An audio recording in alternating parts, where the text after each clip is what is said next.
We are live at the Inequality in America pre-show. We are live at the Inequality in America Town Hall pre-show. We are live at the Inequality in America pre-show. We are live at the Inequality in America Town Hall pre-show. We are live at the Inequality in America pre-show. We are live at the Inequality in America Town Hall pre-show.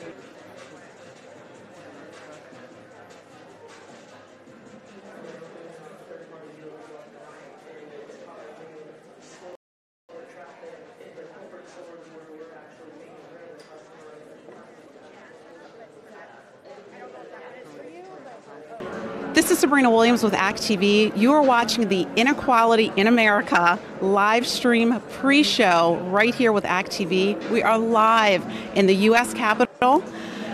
Let's hear a few words from Derek Hamilton, a professor of economics that we spoke with earlier today.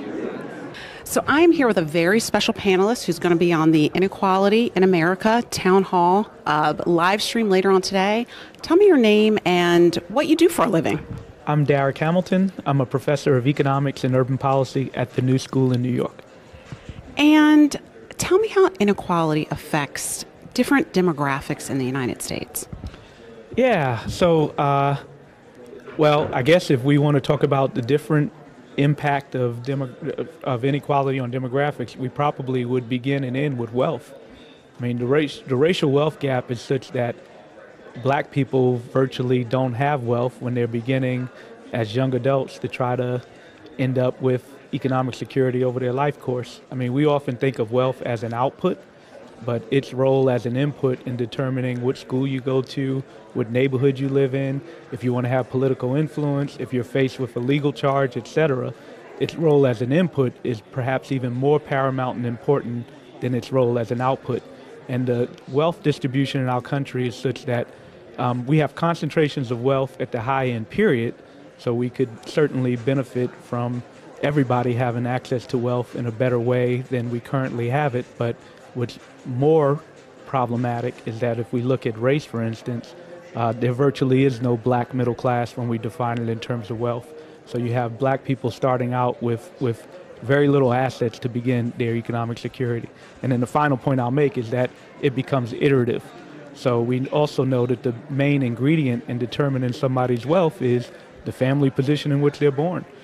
If you're born into wealth, you will have access to some seed capital at a key juncture in your life to build more wealth. Wealth begets more wealth. So let me just stop you right there. There was a New York Times article that came out, I believe just today, that talks about how Black males, even if if they come from families with money, they're raised in affluent communities, go to the best schools, still have a much higher chance of falling into lower socioeconomic groups, including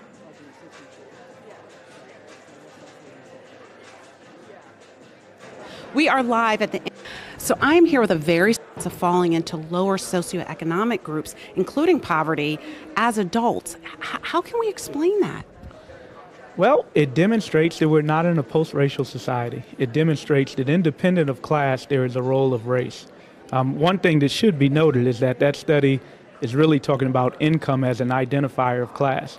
It's a little construed as if wealthy Blacks are wealthy Black boys end up on a trajectory downward, even when they're born into wealthy families. Well, actually, I think they're using income as a demarcation, but nonetheless, the point is still valid. The point is that the benefits of class across race are not the same. In fact, what do we know? We know that when we look at a host of outcomes, there's racial disparity, but that racial disparity rises with things like education or income. So that tells me a couple of things. One, it tells me that education is not the panacea that we put the stock into in terms of addressing inequality. Education is important in its own right, but disparities not only remain across education strata, they actually increase. So what's the answer? You've just made me very depressed. So what is the answer? What can we do? Well, there are big, bold ideas that we can do to bring about change. a federal job guarantee, for instance, would be something that we could institute to discipline the private sector. It would make it much more difficult to discriminate, particularly at the low end of the labor market, if there is a competitive option for all workers, whether you're formerly incarcerated, whether you're a woman, whether you're black, whether you're Latino, et cetera. I mean, we can think of whether you're a veteran, right? We see that these large disparities across demographics are really pronounced for marginalized and stigmatized workers. If there was a public option with regards to employment, that would mitigate some of these disparities. I mean, we also talked a lot about wealth in this interview. My colleague William Darity and I have talked about child trust accounts set up at birth, which we call baby bonds. If we were to endow everybody born in this country with an account at birth that they can use towards some seed capital when they become a young adult, that would go a long way towards addressing our gulf in terms of assets in this country. Thank you so much. Some great ideas. Thank you. Thank you. I appreciate the time and the interview. So I'm here with another very special guest.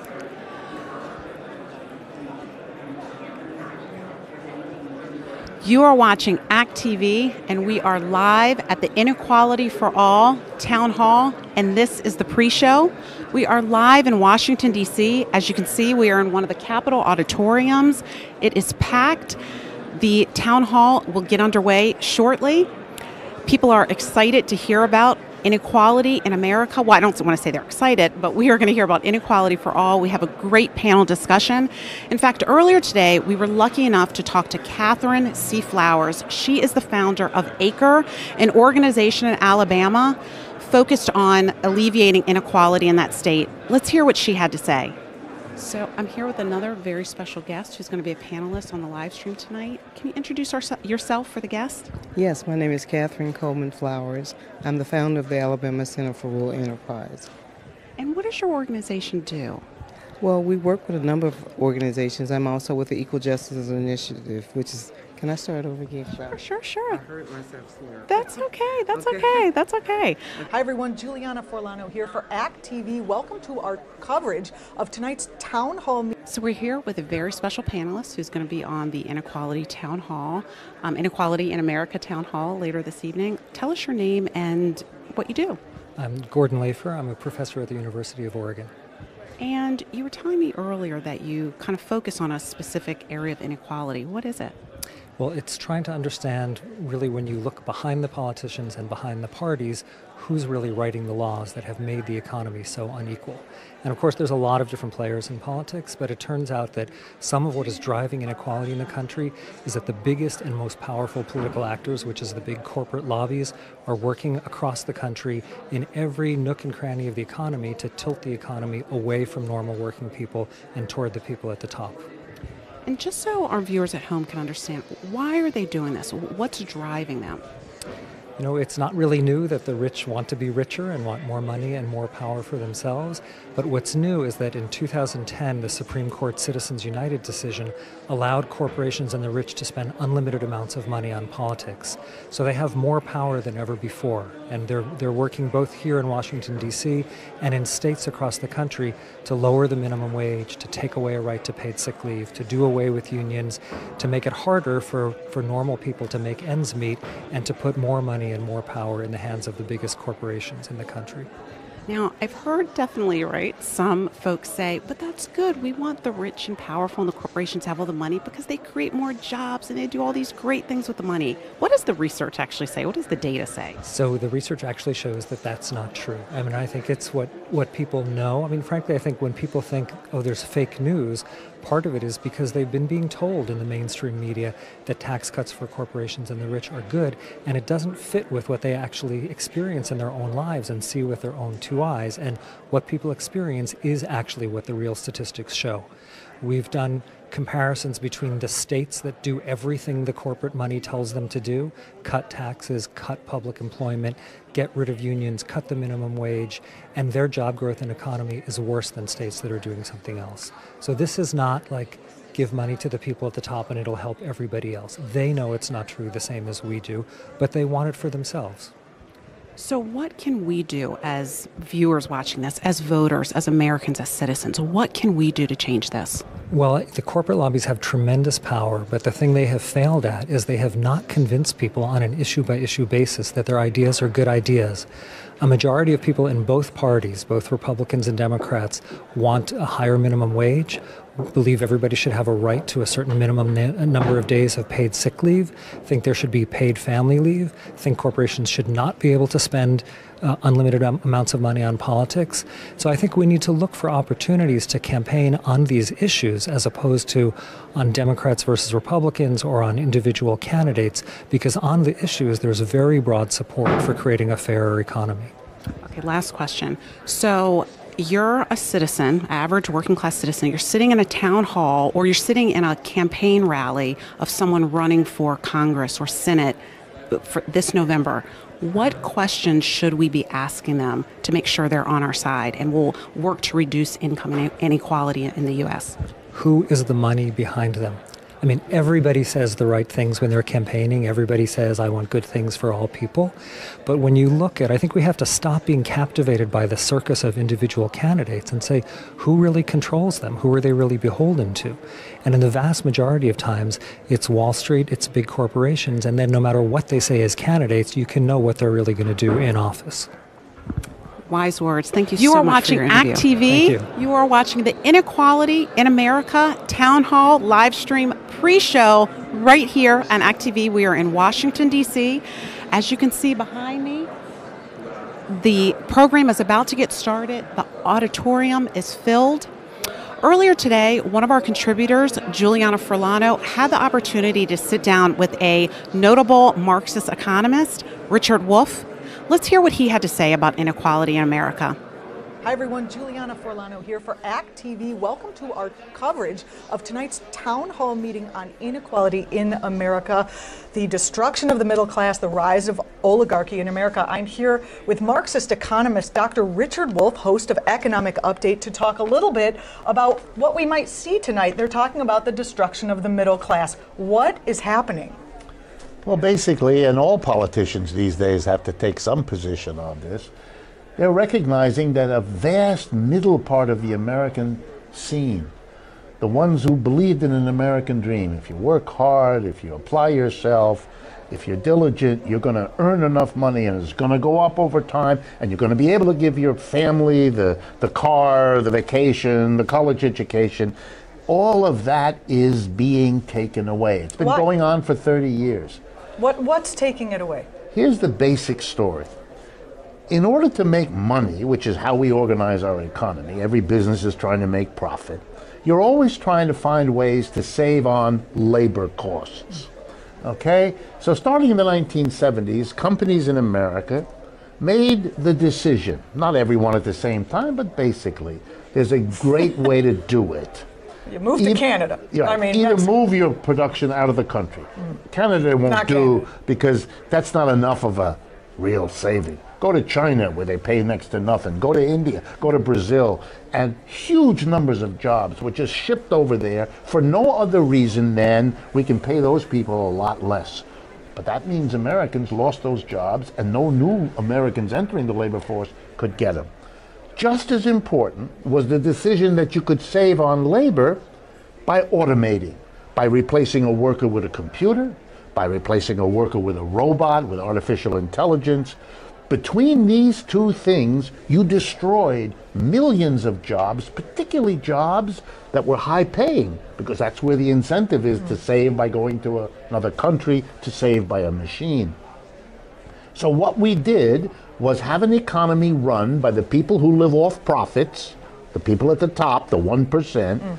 They needed to make more. They did it by making more profits, by getting rid of workers or paying lower wages. So what we did, we produced wealth at the top, lots of it, but we took away the whole middle, making everybody who isn't in the top live the price, pay the price of this moving abroad and the automation. And that produced in this country a split between the people at the top and everybody else, the vanishing middle class, and most of the horrible problems we face today as a society flow out of that situation. Tax policy could help? If you really went after the folks at the top with a tax, sure. But the folks at the top aren't stupid. They understand too. Their money is in Bermuda. No, they know that they have to buy the political system because we have the votes. If we really had a free political system, we, the mass of people, would use our votes to undo the inequality that they arranged. So they made sure the politicians depend on them for money so that we can't do that. So until we change the system, we're not going to work our way out of this. And we're going to either change the system or live with a situation where the middle class is gone and we live in a society as divided as what we used to think was only in other parts of the world. So we're here with... In the United States today, the wealthiest 3 Americans own as much wealth as the bottom 50% of the country, and the top 1% owns more wealth than the bottom 90%. The problem with this type of extreme wealth disparity is that it's heavily correlated with a lack of economic mobility, which is the backbone of the American dream. Economic mobility is basically how easily a person is able to move up or down the economic ladder. In countries with high economic mobility, like Denmark or Norway, a person born into poverty has many opportunities to become wealthy through hard work and determination. In countries with low economic mobility, a person born into poverty will have few opportunities to become wealthy and will likely stay poor no matter how hard they work. Unfortunately for most of us, income inequality in the US has been on the rise for decades, and we rank near the bottom compared to other industrialized nations. Americans born into wealthy families have a 62% chance of remaining wealthy, while Americans born into poor families have a 65% chance of remaining poor. The good news is that this is a problem with some proven solutions, and we could implement a combination of ideas that have worked in other countries. Here are 3 of the most significant. Number 1, affordable access to higher education. When countries make higher education free or nearly free for their citizens, a person born into poverty is 3 times more likely to move out of poverty. Number 2, a progressive and fair tax system. When the very wealthy don't pay their fair share of taxes, that financial burden falls on everyone else, and this increases income inequality. Number 3, universal access to basic needs like healthcare. A lot of Americans live one accident or illness away from going bankrupt due to medical debt. Countries with low income inequality usually provide affordable healthcare access to all their citizens, freeing them up to become more productive members of society. So what can you do? The one thing you can do is vote for local, state, and national candidates who understand why economic inequality is a problem. You can also educate yourself about other efforts, like making sure people have a livable wage, access to high-speed internet, and access to investment capital. All of this goes a long way to creating opportunities for everyone, and it enriches our society as a whole. The US is the wealthiest country in the world. There's no reason we can't live up to the ideals of the American dream and make that dream a reality for millions of Americans. Peace.